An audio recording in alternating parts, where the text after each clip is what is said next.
पूरे मुल्क की तरह उमरकोट में भी माजूरों की स्पेशल एजुकेशन और बहाली वाले महकमे के एडिशनल कमिश्नर 1 उमरकोट अब्दुल हमीद मुगल की सरबराही में डिप्टी कमिश्नर ऑफिस से प्रेस क्लब उमरकोट तक रैली निकाली गई।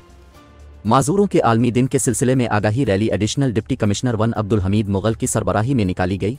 रैली में स्पेशल एजुकेशन बहाली वाले महकमे के प्रिंसिपल शेर मोहम्मद अजन और मुतल्लिका अफसरान, इससे आम लोगों और माजूर बच्चों ने बड़ी तादाद में शिरकत की।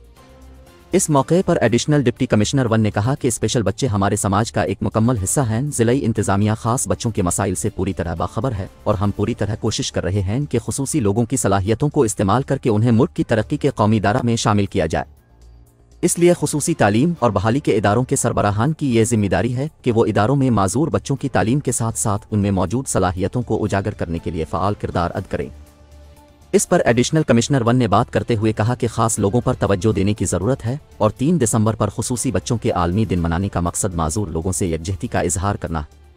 उन्होंने मजीद कहा कि ज़िलाई इंतज़ामिया माजूर बच्चों के तमाम समाजी मसाइल के हल के लिए मुकम्मल ताउन करेगी।